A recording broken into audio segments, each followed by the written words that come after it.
नमस्कार, यो एभेन्यूज खबरको संकेत हो। तपाई अहिले एभेन्यूज@2 मा हुनुहुन्छ। म ममता थापा। प्रारम्भमा मूल खबर।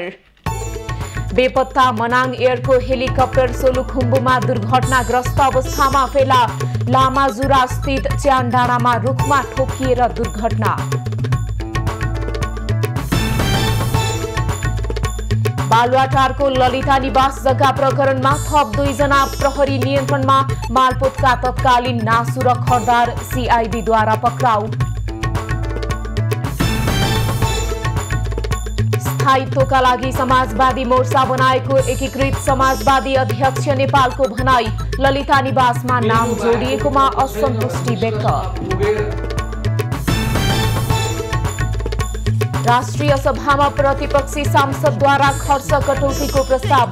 बजेट पनि दिल्लीबाटै पास हुन लागेको हो भन्दै सांसद राईको प्रधानमन्त्रीलाई प्रश्न। र क्लब लिग भलिबलमा एपीएफको महिला टोलीको लगातार तेस्रो जित। एभरेस्ट क्लबलाई हराउँदै विभागीय टोली फाइनल नजिक।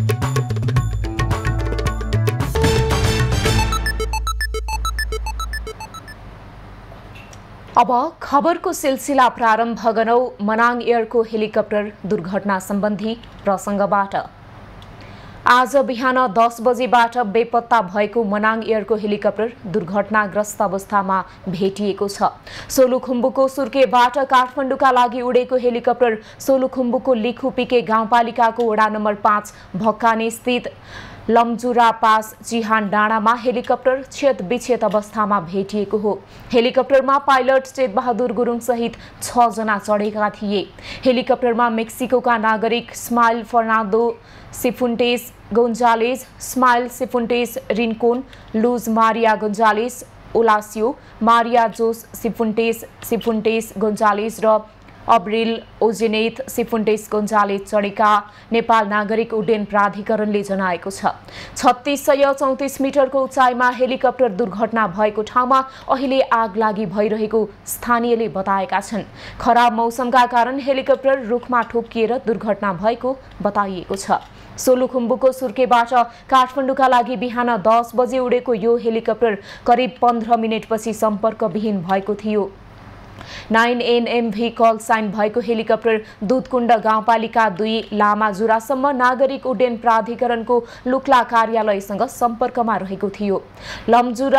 लामाजुराबाट यता काठमाडौँ टावरलाई हस्तान्तरण गरिसकेपछि हेलिकप्टर बेपत्ता भएको थियो। लुक्ला विमानस्थलको मौसम खराब भएकाले काठमाडौँबाट गएको हेलिकप्टर सुर्केमै अवतरण गरिएको थियो। यात्रुहरूलाई सुर्केसम्म गाडीबाटै ल्याएर काठमाडौँ उडाइएको बताइएको छ। खराब मौसमका कारण हेलिकप्टर दुर्घटना भएको बताइएको छ। बालुवाटार स्थित ललिता निवासको 143 रोपनी जग्गा अनियमितता प्रकरणमा मुछिएका धम्माधम पक्राउ पर्न थालेका छन्।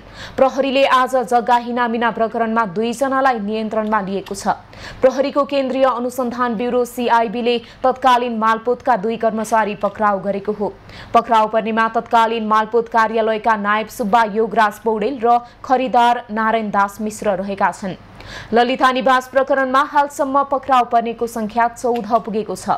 ललिता निवास जग्गा प्रकरणमा अख्तियार दुरुपयोगको आरोपमा अख्तियार दुरुपयोग अनुसन्धान आयोगले 2076 माघमा 175 जनालाई प्रतिवादी बनाउँदै मुद्दा दायर गरिसकेको छ। 4 पटकमा जारी सरकारी जग्गा व्यक्तिको नाममा ल्याइएको पाइएकाले लिखत सम्बन्धी 4वटा किर्ते कसुरमा मुद्दा चलाउने तयारी सीआईबीको छ। सीआईबीले भने 406 जना विरुद्ध पक्राउ पूर्जी जारी गराउँदै अनुसन्धान अघि बढाएको हो। ललिता निवासको जग्गा व्यक्तिको नाममा ल्याउनेदेखि गुठीमा समेत ल्याएर हत्याउने खेल 4 चरणमा पूरा गरेको सीआईबीको निष्कर्ष छ। सीआईबीको अनुसन्धान रिपोर्ट अनुसार 20 वर्षको अवधिमा 4 चरणमा सो जग्गा हत्याइएको छ। 2049, 2062, 2067 र 69 सालमा गरी 4 पटक सरकारी जग्गालाई व्यक्ति र गुठीको नाममा ल्याएर व्यक्तिको नाममा कायम गरेको तथ्य भेटिएको जनाइएको छ। नेकपा एकीकृत समाजवादीका अध्यक्ष माधव नेपालले सरकारको स्थायित्वका लागि नै समाजवादी मोर्चा बनाएको बताएका छन्। आज तानसेनमा पत्रकारसँग कुरा गर्दै उनले मोर्चा गठनपछि सत्ता गठबन्धन थप मजबुत भएर अघि बढ्ने बताए। अध्यक्ष नेपालले सरकार र पार्टीहरूलाई फाइदा गर्ने गरी गठन भएको मोर्चाका सत्ता साझेदार कांग्रेसको पनि समर्थन रहेको दाबी गरे। यो सरकार अनुभवबाट खारिएर हण्डा ठोकर खाएर चेत खुलेर ज्ञान हासिल भएर मिल्नु बाहेकको विकल्प छैन भन्ने निष्कर्षमा पुगेर यो मुलुकमा स्थिरता दिनु पर्दछ भन्ने, स्थायित्वको जनताको चाहनालाई पूरा गर्नुपर्छ भन्ने त्यो सोच राखेर गठन भएको सरकार। अध्यक्ष नेपालले कांग्रेस, माओवादी, समाजवादी र अन्य दलहरू मिलेर सरकारको स्थायित्वको बारेमा छलफल गरेर एकमतका साथ अघि बढ्ने समेत उल्लेख गरे। ललिता निवासमा आफ्नो नाम जोडिनु स्वाभाविक भएको बताउँदै अध्यक्ष नेपालले आफू प्रधानमन्त्री हुँदा सरकारी जग्गा हो वा होइन भनेर कानून सम्मत रूपमा छुट्याएर अगाडि बढ्न निर्णय गरेको दाबी गरे। कुनै मानिसलाई निर्णय गरेकै आधारमा दोष लगाउन नमिल्ने उनको भनाइ छ। अध्यक्ष नेपालले नेपाल ट्रस्टका जग्गादेखि सरकारी जग्गाको समेत छानबिन गरेर भ्रष्टाचारीलाई सरकारले कारबाही गर्छ भन्ने आशा जनतामा सञ्चार गर्नुपर्ने पनि बताए। कोशी प्रदेश सरकार गठन विरुद्ध नेकपा एमाले संसदीय दलका नेता हिक्मत कुमार कार्कीले सर्वोच्च अदालतमा शुक्रबार दायर गरेको रिट निवेदन तेस्रो पटक पनि हेर्न नभ्याइने सूचीमा परेको छ। मंगलबार सर्वोच्चका न्यायाधीश तिलकुमार श्रेष्ठको एकल इजलासमा सो रिट निवेदन परेको थियो। आज न्यायाधीश आनन्द मोहन भट्टराई र सोमबार न्यायाधीश सुषमालता माथेमाको इजलासमा परेको सो रिट तेस्रो दिन पनि हेर्न नभ्याइनेमा परेको सर्वोच्च दैनिक पेशी सूचीमा उल्लेख छ। न्यायाधीश श्रेष्ठले पहिलो मुद्दा मात्रै हेरेका छन्। वर्तमान मुख्यमन्त्री उद्धव थापा नेतृत्वको सरकार गठनको दाबी पेश हुँदा कोशी प्रदेश सभामा सभामुख बाबुराम गौतमको हस्ताक्षरबाट प्रदेश सभाको बहुमत संख्या 47 पुर्याइएकोमा त्यसलाई गैर संवैधानिक र गैर संसदीय कार्य भएको बताउँदै शुक्रबार कार्कीले सर्वोच्च अदालतमा उत्प्रेषण परमादेश माग गर्दै रिट निवेदन दायर गरेका थिए। स्वतन्त्र भूमिकामा रहनुपर्ने संवैधानिक र नैतिक जिम्मेवारीमा रहेका सभामुख गौतमले सरकार गठनको दाबी पत्रमा गरेको हस्ताक्षरलाई नै मान्यता दिँदै कोशी प्रदेशका प्रदेश प्रमुख परशुराम खापुङले संविधानको धारा 168 को उपधारा 2 बमोजिम कांग्रेस संसदीय दलका नेता उद्धव थापालाई मुख्यमन्त्रीमा नियुक्त गरेका थिए। थापा मुख्यमन्त्रीमा नियुक्त भए पनि एमालेका कार्की, प्रदेश प्रमुख खापुङ सहित मुख्यमन्त्री थापा र सभामुख गौतमलाई विपक्षी बनाइएको छ। गणतन्त्र कोरियाले भक्तपुर थिमीमा 150 शय्याको अस्पताल बनाउन 9.5 मिलियन अमेरिकी डलर सहयोग गर्ने भएको छ। अर्थ मन्त्रालय र गणतन्त्र कोरियाको राजदूतावासबीच भक्तपुरको जोखिममा रहेका क्षेत्रका गरीब जनताका लागि स्वास्थ्य पहुँच पुर्याउने गरी 150 शय्याको अस्पताल बनाउन 9.5 मिलियन अमेरिकी डलर सहयोग गर्ने सहमति पत्रमा हस्ताक्षर भएको हो। सम्झौता कार्यक्रममा अर्थ सचिव अर्जुन पोखरेलले कोरियासँग भक्तपुरका जोखिम रहेका जनतालाई स्वास्थ्य पहुँच दिने गरी अस्पताल निर्माण गर्ने सम्झौता गर्न पाउँदा सरकार हर्षित भएको बताए। A 100-bed hospital in the adjoining land of Nepal-Korea Friendship Municipality Hospital, NKF-MH, provide administrative staff of the hospital, provides necessary medical equipment and develop the capacity of medical and administrative staff of the hospital. The old and new hospital buildings shall be interconnected for effective service delivery. नेपालका लागि कोरियाली राजदूत park ते याङले नयाँ अस्पताल सर्वसाधारणका लागि निकै उपयोगी हुने विश्वास प्रकट गरे। Nepal-Korea Friendship Municipality Hospital was opened in 2009 with the support of the Korean government. Since then, the hospital has dedicated itself to provide high-quality health service at a low cost to the people of Timi municipality and the people from nearby. 9.5 million अमेरिकी dollar लागतमा बन्ने परियोजना संघीय मामिला तथा सामान्य प्रशासन मन्त्रालयसँगको सहकार्य र समन्वयमा कोइका मध्यपुर ठिमी नगरपालिका र नेपाल कोरिया मैत्री नगरपालिका अस्पतालले कार्यान्वयन गर्नेछ। कोइकाले नेपाल कोरिया मैत्री नगरपालिका अस्पताल नजिकको जग्गामा 150 शय्याको अस्पताल निर्माण गर्ने, आवश्यक स्वास्थ्य उपकरण उपलब्ध गराउने र अस्पतालका मेडिकल तथा प्रशासनिक कर्मचारी को क्षमता विकास गर्ने भएको छ। नेपाली कांग्रेसको केन्द्रीय कार्य समिति बैठक भोलि बस्दैछ। केन्द्रीय कार्यालय सानेपामा दिउँसो बस्ने बैठकका लागि हिजो साँझ बसेको कांग्रेस पदाधिकारी बैठकले एजेन्डा तय गरेको छ। सभापति शेरबहादुर देउवा निवास धुम्बाराहीमा बसेको बैठकले एजेन्डा तय गरेको हो। सरकारका काम र समसामयिक राजनैतिक घटनाक्रमबारे पनि केन्द्रीय समितिमा छलफल हुनेछ। राष्ट्रव्यापी अभियानबारे पनि छलफल गर्ने कांग्रेसको तयारी छ। चुनावी समीक्षा, प्रदेश र केन्द्र सरकारका काम कारबाही लगायत विभिन्न विषयमा पनि छलफल हुनेछ। बैठकमा नीति अधिवेशनको मिति र स्थान तय गर्ने एजेन्डामाथि छलफल हुने भएको छ। कांग्रेसले दशैं अघि नीति अधिवेशन गर्ने तयारी गरेको छ। 2078 मंसिरमा भएको 14औं महाधिवेशनले नेतृत्व मात्रै चयन गरेको थियो। 6 महिनाभित्र नीति अधिवेशन गर्ने भने पनि 1.5 वर्षसम्म मिति तय हुन सकेको छैन। त्यस्तै 1 वर्ष अवधिमा कार्य सम्पदा समितिले गरेका निर्णय केन्द्रीय कार्य सम्पादनमा अनुमोदनका लागि पेश हुने बताइएको छ। राष्ट्रिय स्वतन्त्र पार्टीका उपसभापति तथा सांसद डोल प्रसाद अर्यालले गाउँ गाउँमा सिंहदरबारसँगै भ्रष्टाचार पुगेको बताएका छन्। मंगलबार गुल्मी स्थित राष्ट्रिय स्वतन्त्र पार्टीको कार्यक्रममा कृषकका प्रश्नको जवाफ दिँदै अर्यालले नजिकको सरकार पनि किसानका समस्या समाधान भन्दा आयात र पूर्वाधार निर्माणतर्फ केन्द्रित रहेकाले गाउँ गाउँमा भ्रष्टाचार सुरु भएको बताए। उपसभापति अर्यालले आफूहरू निरन्तर भ्रष्टाचारको विरुद्ध र सुशासन मार्फत समृद्धिको पक्षमा भएकाले सदनदेखि गाउँसम्म आफ्ना कुराहरू नागरिकलाई बुझाउन अभियानमा रहेको बताए। पार्टीमा आबद्ध हुनेहरूको लहरसँगै खराब प्रवृत्ति छान्ने पद्धति विकास गरेकाले खराब मानसिकता बोकेर अरू पार्टीबाट भित्रिएकाहरूका लागि दुःखद हुने बताए। अर्यालले दलको आस्थाविहीन मान्छे खोज्न गाह्रो भएकाले राष्ट्रिय स्वतन्त्र पार्टीको पद्धति भन्दा बाहिर कोही रहन नसक्ने दावी गरे।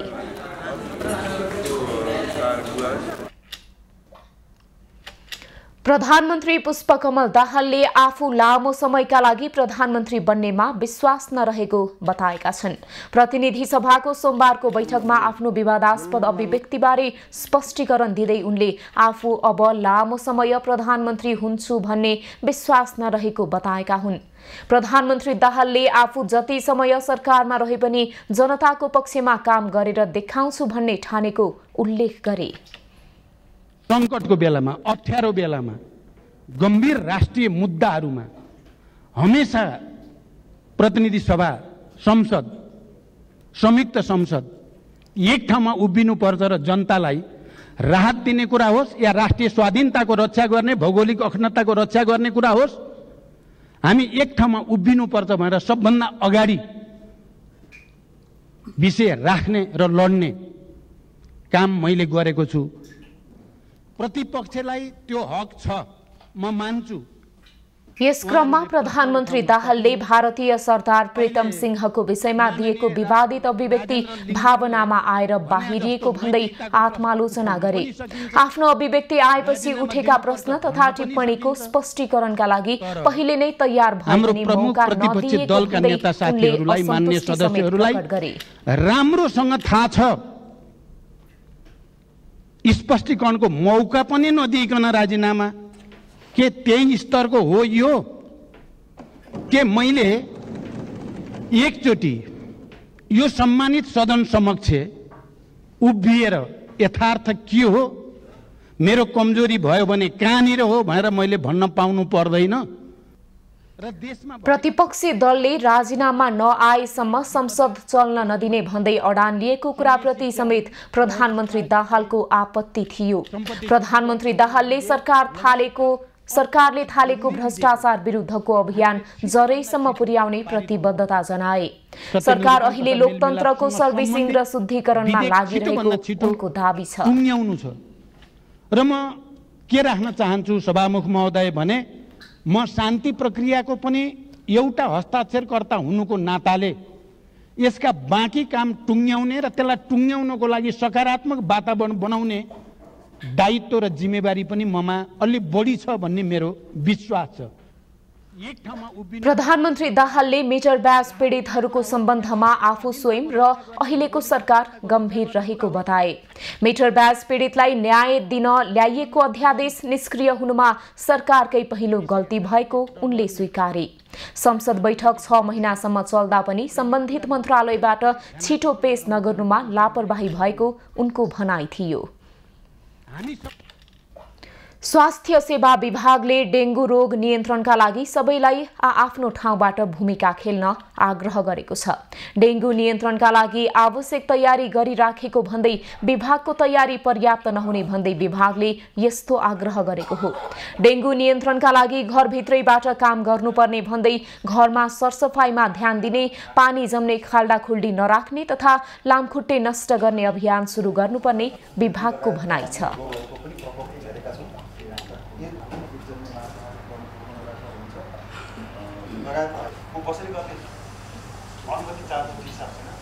यो जुन फुलहरू छ त्यो पानीको सतहमा रहन्छ, पानी सुक्दै गए पनि त्यही ठाउँमा हामी चाहिँ के देख्न सक्छौँ भन्दाखेरि त्यहाँ चाहिँ टाँसेर बसेको हुन्छ।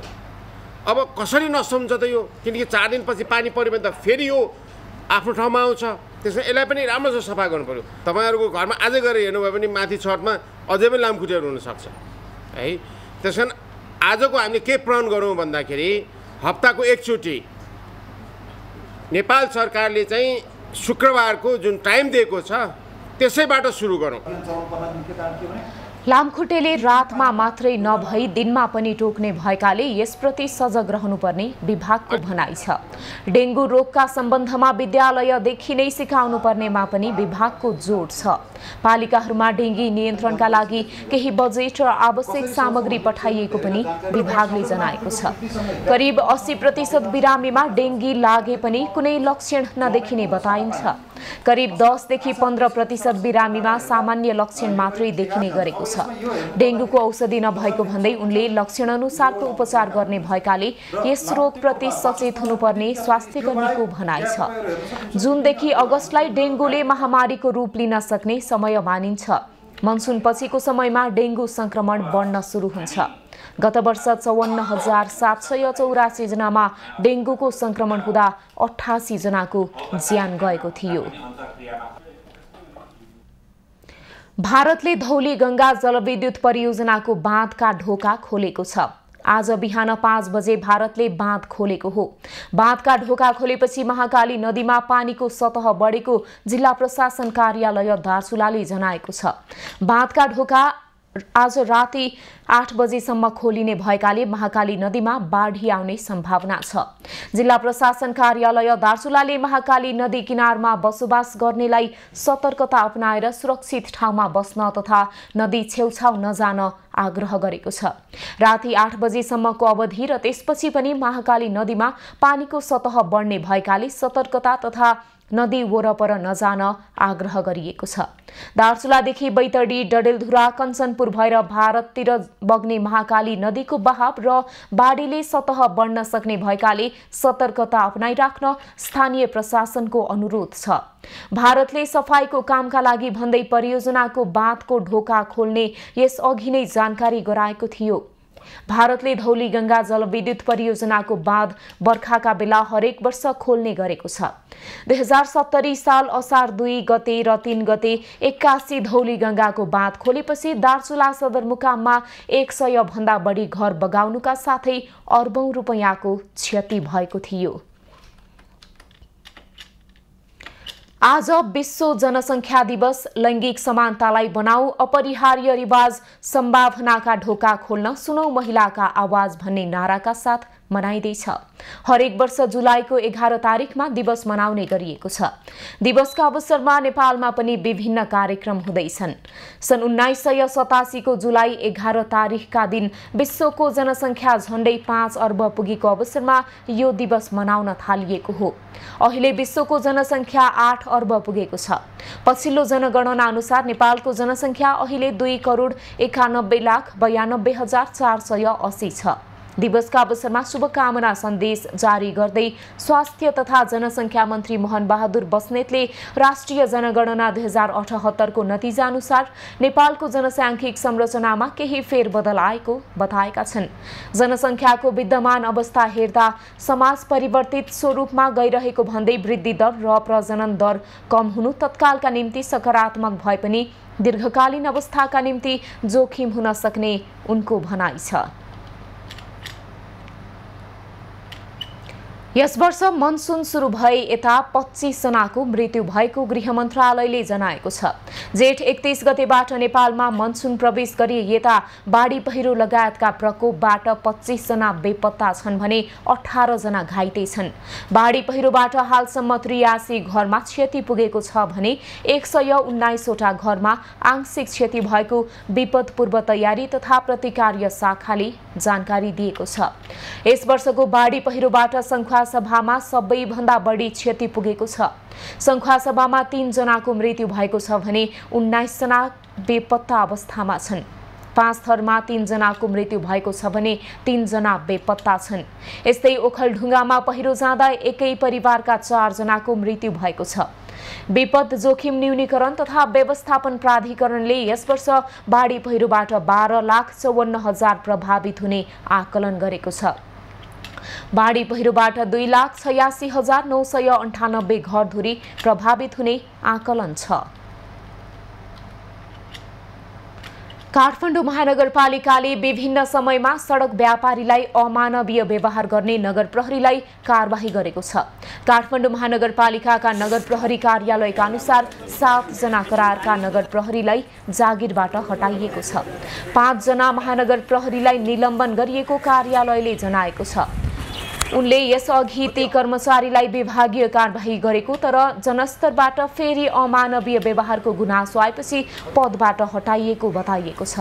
कारबाहीपछि सबै नगर प्रहरीलाई महानगरले आचरण सम्बन्धी तालिम पनि दिन सुरु गरेको छ।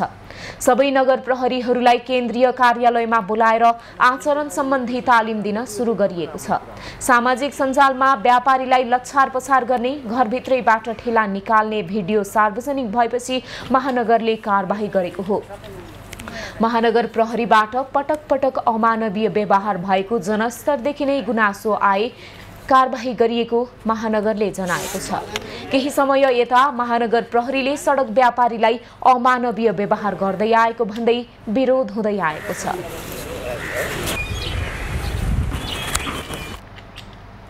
काठमाडौँ लगायत देशका विभिन्न जिल्लाहरूमा सहकारी ठगीको घटना बढ्दै गएको छ।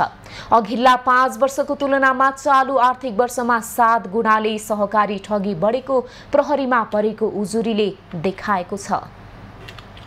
बचतकर्ताको रकम अपचलन गर्दै सहकारी व्यवस्थापकले पैसा फिर्ता नगरेपछि सहकारी बचतकर्ताहरू यतिबेला काठमाडौँका विभिन्न स्थानमा धरना दिइरहेका छन् भने केही दैनिकै जसो सहकारी विभाग दाइरहेका छन्। सहकारी पीडितहरूको संख्यामा पनि 75% भन्दा बढीले वृद्धि भएको छ। गत आर्थिक वर्ष 2078-79 मा सहकारी विभागमा 203 पीडितहरूको मात्र उजुरी परेको थियो भने आर्थिक वर्ष 2079-80 जेठसम्म 828 जना पीडितहरूले विभागमा उजुरी दिइसकेका छन्।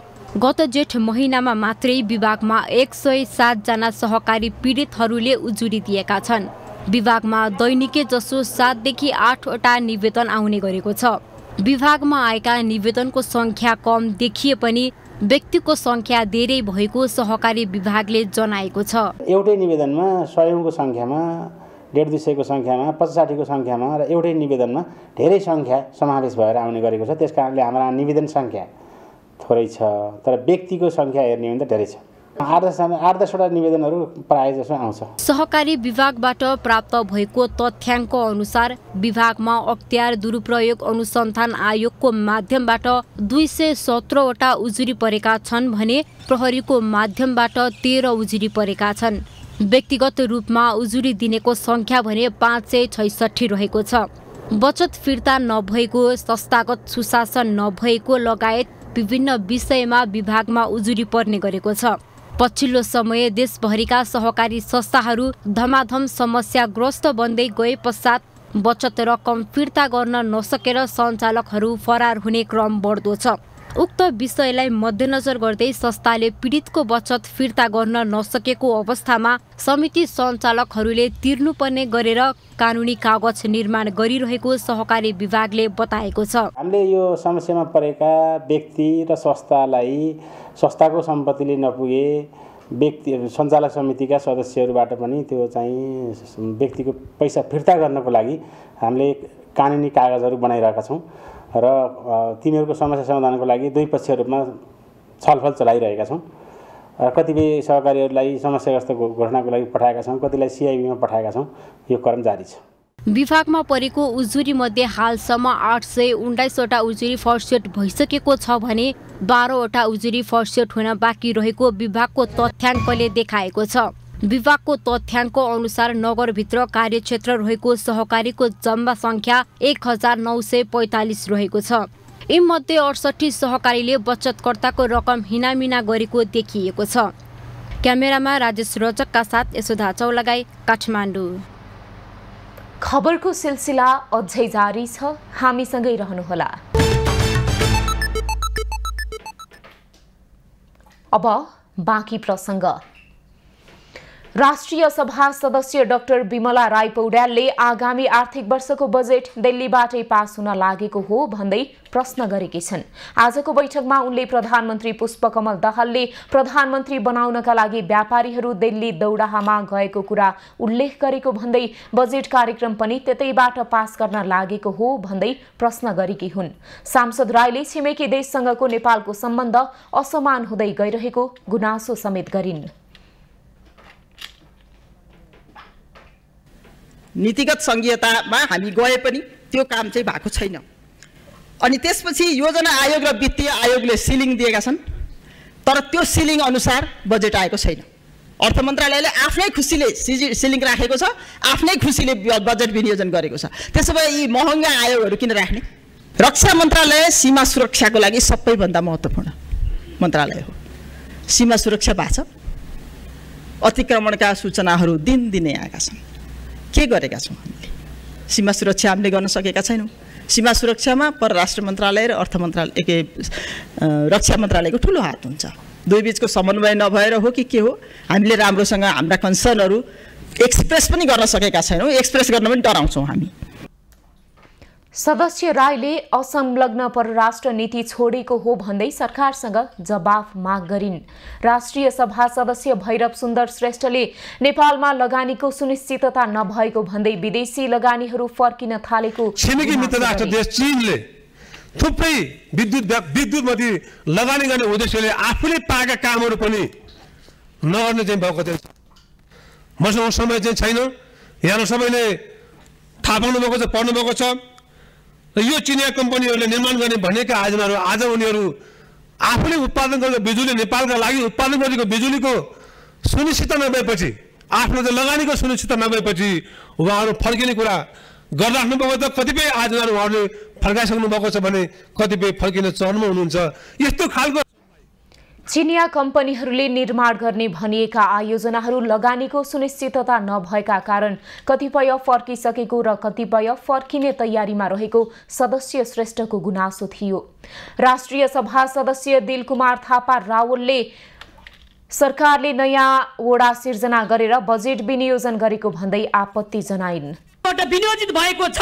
माडी नगरपालिकामा सिंचाई मन्त्रालय अन्तर्गत सानो ट्युबवेलको लागि 5-10 लाख विनियोजन भएको छ भने भरतपुर माडी जो राष्ट्रिय निकुञ्जको 9 किलोमिटर सडक छ त्यहाँ चाहिँ 5 लाख भौतिक मन्त्रालयबाट विनियोजित भएको 9 किलो सडक जो चाहिँ भरतपुर ठोरी एउटा महत्त्वपूर्ण मार्ग पनि हो, त्यसको लागि संघीय सरकारले 5 लाख 10 लाखका योजनाहरू विनियोजन गरिरहेको छ। राष्ट्रिय सभा सदस्य नारायण दत्त मिश्रले समयमा किसानलाई मलको व्यवस्था सरकारले गर्न नसकेको भन्दै आपत्ति जनाए। मलको पर्याप्त व्यवस्था हुन सकेको छैन। भारतबाट 1-2 बोरा मल लिएर आउने किसानहरूको मल पक्रिन्छ, ट्रकका ट्रक पनि पास हुन्छ भन्छन् है, त्यो पक्रेको मलाई थाहा छैन। साथसाथै कैलाली जिल्लाको पूर्वी भेगमा अहिले पानी पर्न सकेको छैन। कुलो नलाग्ने ठाउँमा बोरिङहरू पनि सुकेका छन्, जनताहरू दुःखमा छन्। सांसद मिश्रले भारतबाट 1-2 बोरा मल ल्याउने, किसानको मल समात्ने तर ट्रकका ट्रक पास हुने मल समातेको भन्दै सरकारप्रति कटाक्ष गरे। अवैधानिक बाटोबाट मल ल्याउनेहरूलाई कारबाही गर्न उनको माग छ। राष्ट्रिय सभाको आजको बैठकमा खर्च कटौतीको 9 प्रस्ताव प्रस्तुत गरिएका छन्। प्रतिपक्षी दल सम्बन्ध सांसदहरूले विभिन्न मन्त्रालयका लागि विनियोजित खर्च कटौतीको प्रस्ताव गरेका हुन्। सांसद दिलकुमारी थापा रावलले स्वास्थ्य तथा जनसङ्ख्या मन्त्रालयका लागि विनियोजित बजेटको खर्च कटौतीको प्रस्ताव प्रस्तुत गर्दै स्वास्थ्यमा प्रत्येक वर्ष बजेट घट्दै गएको बताइन्। सांसद रामचन्द्र राईले सञ्चार तथा सूचना प्रविधि मन्त्रालयको खर्च कटौतीको प्रस्ताव प्रस्तुत गर्दै जनताको सूचनाको हक स्थापित गर्न सरकार चुकेको बताए। सांसद भैरव सुन्दर श्रेष्ठले ऊर्जा, जलस्रोत तथा सिंचाई मन्त्रालयको खर्च कटौतीको प्रस्ताव प्रस्तुत गर्दै जलविद्युतका सबै आयोजना विदेशमा सुम्पनु आपत्तिजनक रहेको बताए। सांसद विमला घिमिरेले खानेपानी मन्त्रालयको खर्च कटौती गरी 1 कायम गरियोस् भनी प्रस्ताव राखिन्। सांसद दीपा गुरुङका तर्फबाट तुलसा कुमारी दाहालले श्रम, रोजगार तथा सामाजिक सुरक्षा मन्त्रालयको खर्च कटौतीको प्रस्ताव राखिन्। सांसद इन्दु कडरियाले शिक्षा, विज्ञान तथा प्रविधि मन्त्रालयको खर्च कटौतीको प्रस्ताव प्रस्तुत गरेकी थिइन्। सांसद भगवती नेपालीले कानून, न्याय तथा संसदीय मामिला मन्त्रालयको खर्च कटौतीको प्रस्ताव प्रस्तुत गरेकी थिइन्। सांसद कुमार दसौँदीले कृषि तथा पशुपक्षी विकास मन्त्रालयका लागि विनियोजित बजेटमध्ये खर्च कटौती गरी 1 कायम गर्ने प्रस्ताव प्रस्तुत गरे। सांसद विमला राई पौड्यालले विदेशका दूतावासमा कार्यालय समयमा फोन समेत नउठ्ने अवस्था रहेकाले कूटनीतिक नियोगका लागि किन बजेट चाहियो भनी खर्च कटौतीको प्रस्ताव गरिन्। बजेटका विषयमा राष्ट्रिय सभामा सांसदहरूले आज प्रश्न उठाएका छन्। सांसदहरूले उठाएका प्रश्नहरू आजको हामीलाई भन्नु छमा।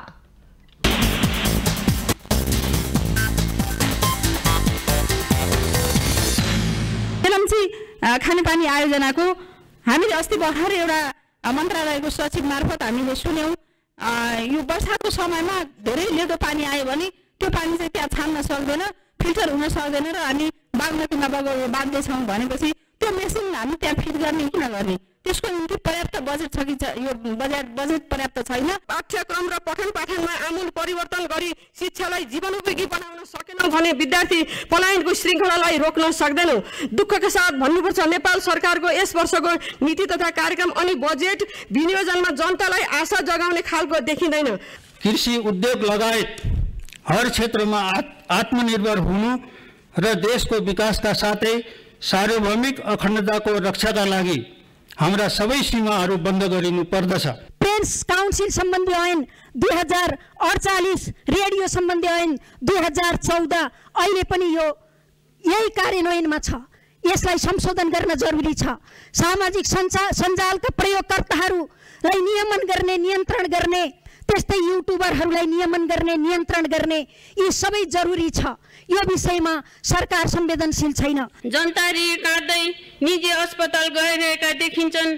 त्यसैले सरकारी स्वास्थ्य केन्द्र तथा अस्पतालहरूको वातावरण स्वच्छ बनाउन विशेष कार्यक्रम नै सञ्चालन गर्नुपर्ने आवश्यकता मैले देखेकी छु। यो विषयमा पनि गम्भीर रूपमा सरकारको ध्यान जाओस्।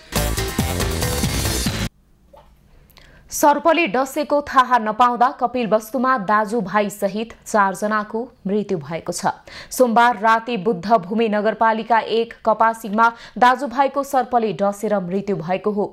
मृत्यु हुनेमा वर्ष 12 का दीपक भूषाल र वर्ष 9 का प्रदीप भूषाल छन्। दुवैजना पारिजात बोर्डिङ स्कुल गुरुसिंहेमा अध्ययन गर्दै आएका थिए। राति मृतक दाजुभाइ हजुरआमासँगै भुइँमा ओछ्यान लगाएर सुतेका उनीहरू बिहान अचेत अवस्थामा देखिएपछि उपचारका लागि स्थानीय मेडिकलमा पुर्याइएको थियो। त्यहाँबाट उपचार सम्भव नभएपछि उनीहरूलाई थप उपचारका लागि लुम्बिनी प्रादेशिक अस्पताल बुटोल पुर्याइएको थियो। अस्पतालमा उपचारका क्रममा उनीहरूलाई सर्पले टोकेको खुलेको हो। सर्पले टोकेकी हजुरआमालाई अहिले सर्पदंश उपचार केन्द्रमा भर्ना गरिएको छ। उनको अवस्था सामान्य रहेको छ र मृतक दाजुभाइका बुबाको केही महिना अघि मृत्यु भएको थियो। यसैगरी सोमबार सर्पले डसेको थाहा नहुँदा थप 2 महिलाको मृत्यु भएको सर्पदंश उपचार केन्द्रले जनाएको छ। मृत्यु हुनेमा महाराजगञ्ज नगरपालिकाका 31 वर्षीय अनिता यादव र बुद्ध भूमि नगरपालिका वडा नम्बर 10 धनकौलीका वर्ष 14 की ममता चमान रहेका छन्। दुवैजनालाई गोमन सर्पले डसेको हुन सक्ने बताइएको छ। कैलालीको लम्कीबाट यौनजन्य क्रियाकलापमा संलग्न होटल सञ्चालकलाई प्रहरीले पक्राउ गरेको छ। लम्की चुहा नगरपालिका वडा नम्बर 1 बसा पार्क नजिकै रहेको सञ्जाल होटलबाट देह व्यापारमा संलग्न 14 र 15 वर्षीय किशोरी सहित होटल सञ्चालक 35 वर्षीय महेश प्रसाद जैसीलाई इलाका प्रहरी कार्यालय लम्कीले पक्राउ गरेको हो। कैलालीको लम्कीबाट यौनजन्य क्रियाकलापमा संलग्न 2 जना नाबालिका र होटल सञ्चालकलाई प्रहरीले पक्राउ गरेको छ। लम्की चुहा नगरपालिका वडा नम्बर 1 बस पार्क नजिकै रहेको सञ्जाल होटलबाट देह व्यापारमा संलग्न 14 वर्षीय नाम परिवर्तित रिहा र 15 वर्षीय नाम परिवर्तित कमला सहित होटल सञ्चालक 35 वर्षीय महेश प्रसाद जैसीलाई पक्राउ गरिएको हो। लामो समयदेखि सञ्जाल होटलमा देह व्यापार हुने जानकारी भए पनि विभिन्न कारणले असफल भएको प्रहरी विशेष सुराकीको आधारमा सफलता प्राप्त गर्न सफल भएको थियो। पक्राउ परेका होटल साहुलाई मानव बेचबिखन तथा ओसार पसार सम्बन्धी मुद्दा दर्ता गरी जिल्ला अदालत कैलालीबाट म्याद थप भई अनुसन्धान कार्य जारी रहेको प्रहरीले बताएको छ। हामीले त्यहाँ सिभिलमा पुलिस पठाउँदा पनि यसलाई भगाउने लुकाउने गरिरहेको थियो। अब विशेष सुराकीको आधारमा भनौँ न हामीले चाहिँ एकदम फलो गरिरहेको थियौँ। ती 2 जना नाबालिका एउटा 14 वर्षको र एउटा 15 वर्षकोलाई चाहिँ त्यसले देह व्यापारमा लगाउने कारणले गर्दा हामीले होटल सञ्चालक महेश प्रसाद जैसी वर्ष 35 कोलाई चाहिँ हामीले नियन्त्रणमा लिएर आज मानव बेचबिखन तथा ओसार प्रसाद ऐन 2064 अनुसार चाहिँ आज मुद्दा दर्ता गरेर सम्मानित जिल्ला अदालतबाट 5 दिनको लागि चाहिँ म्याद थप भएको छ। पक्राउ परेकी दुवै नाबालिका पारिवारिक कलह र आर्थिक अवस्था कमजोर भएका कारण होटल साहुसँग पुगेकी थिइन्। यसै अवस्थाको फाइदा उठाउँदै होटल सञ्चालकले नाबालिकालाई पैसाको प्रलोभन देखाएर देह व्यापार गर्न लगाएको देखिन्छ। नाबालिकाहरूलाई देह व्यापारमा लगाउने होटल सञ्चालक माथिको कसुर प्रमाणित भए 10 देखि 15 वर्षसम्म कैद र 50,000 देखि 1 लाख रुपैयाँसम्म जरिवाना हुने कानुनी प्रावधान रहेको छ। अब यो मुद्दा प्रमाणित भइसकेपछि तपाईको मानव बेचबिखन तथा ओसार पसार ऐन 2064 अनुसार चाहिँ तपाईको कुनै कामको के अरे कुनै प्रकारको फाइदा लिई वा नलिई वेश्यावृत्तिमा लगाउनेलाई चाहिँ 10 देखि 15 वर्ष सजाय छ। 50,000 देखि 1 लाख रुपैयाँसम्म जरिवाना छ। पक्राउ परेका होटल साहुलाई जिल्ला प्रहरी कार्यालय कैलालीको थुनामा राखिएको छ भने नाबालिकालाई शान्ति पुनर्स्थापना गृह धनगढी शाखाको सम्पर्क कार्यालय टिकापुरको जिम्मा लगाइएको छ। एबी न्यूज खबरका लागि मंगल बास्कोटे कैलाली। बढ्दो सवारी दुर्घटना न्यूनीकरण गर्न कोशी प्रदेशमा लागू पदार्थ सेवन अर्थात् लापसे जाँच सुरु भएको छ। लागू पदार्थ सेवन विरुद्धको सचेतना र लापरवाही गर्ने चालकलाई कानुन बमोजिम कारबाही गर्ने उद्देश्यले सवारी चालकले लागू पदार्थ सेवन गरे नगरेको विषयमा जाँच सुरु गरिएको हो। बढ्दो सवारी दुर्घटना न्यूनीकरण गर्न कोशी प्रदेशमा लागू पदार्थ सेवन अर्थात् लापसे जाँच सुरु भएको हो।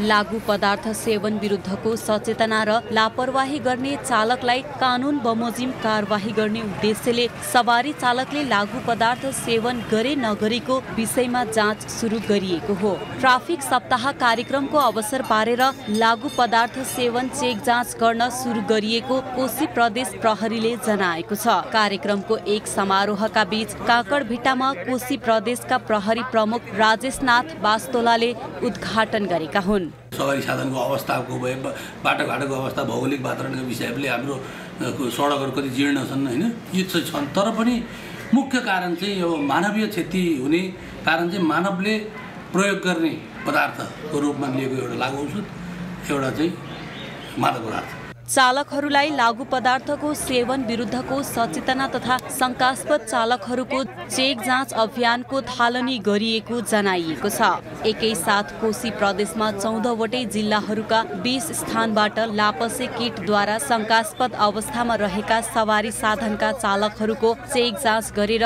सुरु गरिएको नेपाल प्रहरी राजमार्ग सुरक्षा तथा ट्राफिक व्यवस्थापन कार्यालय इटहरीले जनाएको छ। सवारी चालकहरू लागू पदार्थ सेवन गरेर कुदिरहेको छ र त रिजल्ट पोजिटिभ आयो। अब यसको कुन अनुपातमा गर्छ, कति गर्छ, कुन ठाउँमा गर्छ भन्ने कुराहरू त विश्लेषण गर्दै जानुपर्छ। यो अभियान अन्तर्गत सवारी चालकहरूले लागू पदार्थ सेवन गरेको नगरेको चेक जाँच गरिने भएका कारण बढ्दो दुर्घटना न्यूनीकरणमा सहयोग पुग्ने विश्वास प्रहरी अधिकारीले लिएका छन्। सवारी चालकहरूले बसहरू, सिटी टेम्पोहरू धेरै सहित लापसे पनि गरेर त्यो कुदाउने भएको हुनाले चाहिँ हामीले त्यसलाई चाहिँ सवारी दुर्घटना न्यूनीकरण त्यसलाई चाहिँ निर्मूलै पार्ने हिसाबले भन्दा पनि न्यूनीकरण गर्ने हिसाबले चाहिँ यसलाई गरेको छ। लापसे चेक गर्ने किटको सहयोगले पिसाब मार्फत यो चेक जाँच गरिन्छ। चालकले ड्रग, हिरोइन, ब्राउन सुगर, गाँजा आदि सेवन गरेको खण्डमा पिसाब र किडको माध्यमबाट थाहा हुने प्रहरीले जनाएको छ। लागू पदार्थ सेवन गरेको देखिएमा लागू पदार्थ ओसार पोसार तथा सेवन ऐन अन्तर्गत कारवाही गर्न सिफारिस गरिने प्रहरीको भनाइ छ। परम्परागत कृषि अपनाउँदै आएका रामेछापका किसानहरू खेत जोत्न प्रयोग हुने पशु चौपाया अर्थात् गोरु नै रोगी भएपछि चिन्तामा थिए। खेतीपातीको समयमा पशुमा लम्पी स्किन रोग देखिएपछि गाउँपालिकाले किसानका लागि अनुदानमा मिनी ट्रिलर वितरण गरेको छ। असारमा धान खेती लगाउने बेला लम्की स्किन रोगबाट धमाधम गोरु बिरामी पर्ने र मर्न लागेपछि रामेछापको खाडादेवी गाउँपालिकाले किसानलाई अनुदानमा ट्र्याक्टर वितरण गर्ने काम सुरु गरेको छ। एकपटकको लगानीबाट खेतमा प्रयोग गर्न सजिलो हुने भएकोले कृषकहरू पनि खुसी हुने अपेक्षा छ। गोरु पाल्न भन्दा मिनी टिलर सजिलो पनि हुने सोचले अनुदानमा वितरण गर्न लागि गाउँपालिकाले जनाएको छ। अहिले जुन हामीले यो ट्र्याक्टर गाउँपालिकाबाट वितरण गर्ने जुन सोच बनायौं, किसानहरूलाई अहिले बिस्तारै गोरुलाई विस्थापित गरेर सम्म जमिनहरूलाई ट्र्याक्टर प्रयोग गर्ने जुन यो प्रविधि पनि प्रयोग हुने, एकपटक लगानीले अनि बाँकी थोरै तेल भएपछि गोरु पाल्नुभन्दा यो सजिलो छ। परम्परागत कृषिलाई आधुनिकीकरण गरेर कृषि क्षेत्रबाट खाडदेवीका जनताहरूको जीवन रूपान्तरण गर्ने हाम्रो सोच छ। त्यो अनुसार हामी कार्यक्रम बनाउनेछौँ। माग धेरै आएकोले किसानलाई 25% अनुदानमा मिनी टिलर वितरण गरिएको हो।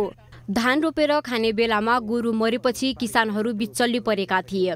उसले राम्रो धन्यवाद भनिदिने, हामी यस्तो दुःख परे बेला हामीले यस्तो झिगाल्दै उसले धन्यवाद उसलाई। अनि तपाईले मात्र ट्र्याक्टर पाउनुभयो, अरू पनि किसानहरू हुनुहुन्छ, अरूले पाउने कि नपाउनु? अरूले पनि पाउनु, किसानहरूले अब के गर्नु, मैले मात्रै पाउने भनेको छैन, अरूले पनि पाउनु छ। पछिल्लो समयमा लम्पी स्किन रोगका कारण पशु चौपाए बिरामी हुने र मर्ने गरेको खबर आइरहेको छ। यो रोगले रामेछापका किसानहरू पनि समस्यामा परेका छन्।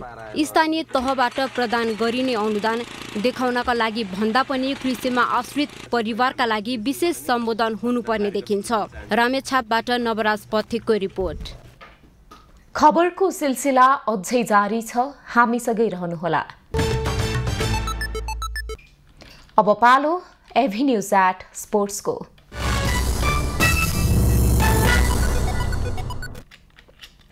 सातौं संस्करणको महिला तथा पुरुष क्लब लीग भलिबलमा महिलातर्फ नेपाल एपीएफ क्लबले लगातार तेस्रो जित दर्ता गरेको छ। त्रिपुरेश्वर स्थित राष्ट्रिय खेलकुद परिसरको कवर्ड हलमा भएको पहिलो खेलमा एभरेस्ट भलिबल क्लबलाई पराजित गर्दै विभागीय टोली नेपाल एपीएफले फाइनल नजिक पुगेको हो। उपाधि दावेदार मानिएको एपीएफले एभरेस्टलाई 3-0 को सोझो सेटमा पराजित गरेको हो। एपीएफले 25-9, 25-12, 25-12 ले तीनै सेट जितेर खेल आफ्नो पक्षमा पारेको हो। एपीएफ 3 खेलमा 8 अङ्कका साथ दोस्रो स्थानमा रहेको छ। एपीएफले पहिलो खेलमा अर्को विभागीय टोली त्रिभुवन आर्मीलाई र दोस्रो खेलमा गण्डकी प्रदेशलाई पराजित गरेको थियो। एभरेस्टको भने यो लगातार तेस्रो हार हो। न्यू डायमन्ड स्पोर्ट्स क्लबले तेस्रो खेलमा आफ्नो अपराजित यात्रा कायम राखेको छ। उसले आज विभागीय टोली त्रिभुवन आर्मी क्लबलाई 3-2 को सेटमा पराजित गरेको छ। डायमन्डले पहिलो र दोस्रो सेटमा जित हात पारेको थियो। त्यसपछिका 2 सेट आफ्नो पक्षमा पारेर खेलमा फर्किने कोसिस गरेको आर्मीले अन्तिम सेट गुमाउँदा पराजय बेहोर्नु पर्यो। 25-15 र 25-21 ले न्यू डायमन्डले सुरुवाती 2 सेट जितेको थियो। तेस्रो सेट 19-25 को चौथो सेट 22-25 ले गुमाएको थियो। पाँचौं तथा निर्णायक सेटमा डायमन्डले 15-9 ले जित हात पारेर 2 अङ्क जोड्न सफल रह्यो। आइतबार आफ्नो पहिलो खेलमा न्यू डायमन्डले गण्डकी प्रदेशलाई पराजित गरेको थियो। सोमबार एभरेस्ट भलिबल क्लबलाई पराजित गरेको थियो। आर्मीको भने यो लगातार तेस्रो हार हो। आर्मी विभागीय टोलीहरू नेपाल एपीएफ र नेपाल पुलिससँग पराजित भएको थियो। लगातार तेस्रो हारसँगै शीर्ष 2 मा रहेर फाइनल खेल्ने आर्मीको सम्भावना कमजोर भएको छ। प्रतियोगितामा महिलातर्फ 6 तथा पुरुषतर्फ 7 टोलीको सहभागिता रहेको छ। महिला र पुरुषतर्फ शीर्ष 2 मा रहने टोलीबीच फाइनल खेल हुनेछ। अब पालो खास खबरको। रुकुम पश्चिमबाट भारतमा मजदुरी गर्न गएका एकै परिवारका 3 जना नेपालीको पहिरोमा परि ज्यान गएको छ। त्रिवेणी गाउँपालिका 9 टुनीबोटका 48 वर्षीय दिपबहादुर ओली र भीमा ओली तथा उनका 17 वर्षीय छोरा मोहन ओलीको सिमलाको ठेट क्याड भन्ने ठाउँमा पहिरो जाँदा ज्यान गएको हो। उनीहरू मजदुरी गर्न भारत गएका थिए।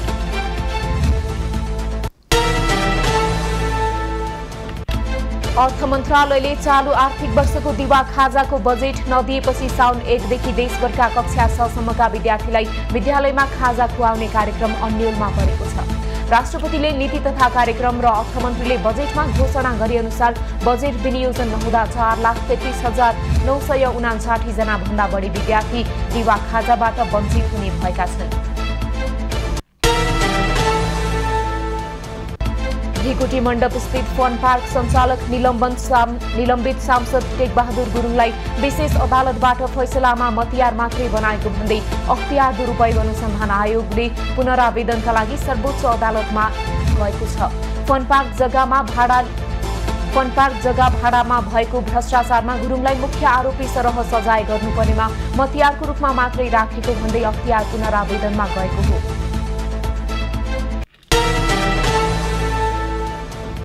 यसपालिको मनसुनमा प्री मनसुनको जस्तो गतिविधि देखिएको मौसमविदले बताएका छन्। केही दिन अघि एक ठाउँमा ठूलो पानी भएर बाढी आउँदा पनि नजिकैको आसपास क्षेत्रमा पानी परेको छैन।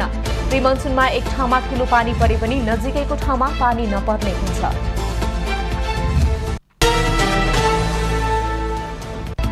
साउन 1 गतेदेखि काठमाडौँ महानगरपालिकाका सार्वजनिक स्थानमा धूम्रपान र मद्यपान सेवन गर्न नपाइने भएको छ।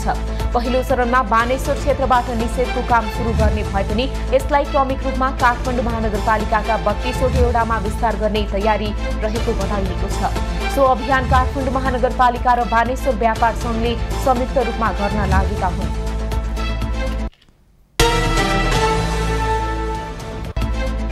पोखरा उद्योग वाणिज्य संघले पोखरा अन्तर्राष्ट्रिय विमानस्थलभित्रको पार्किङ शुल्क घटाउन माग गरेको छ।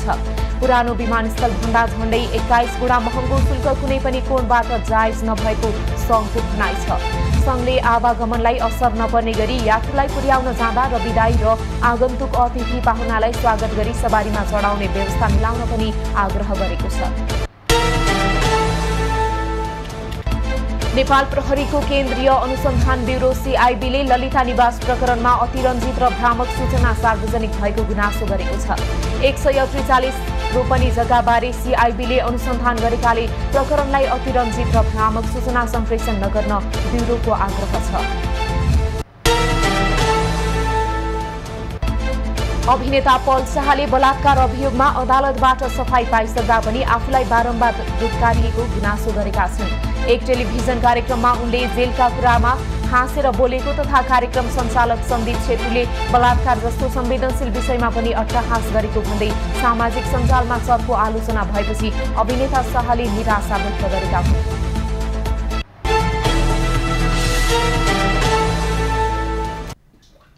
अब पालो एभेन्यूज एट मौसमको।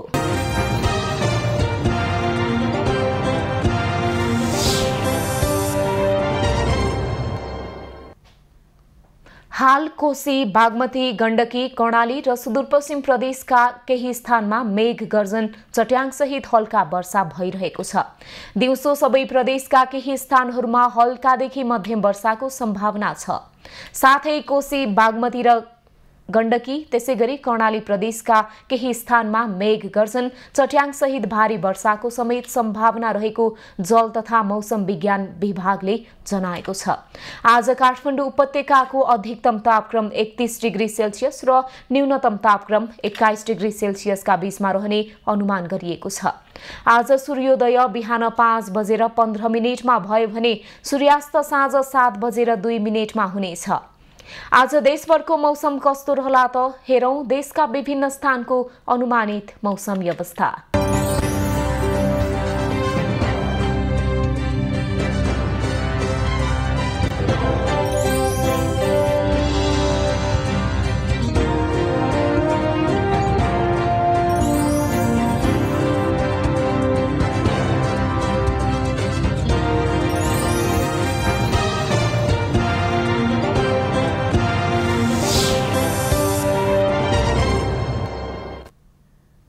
अहिलेलाई खबरको क्रम यति नै। एभेन्यूज खबरका यी सहित अन्य विस्तृत खबरका लागि www.avenews.tv लगइन गर्न सक्नुहुनेछ।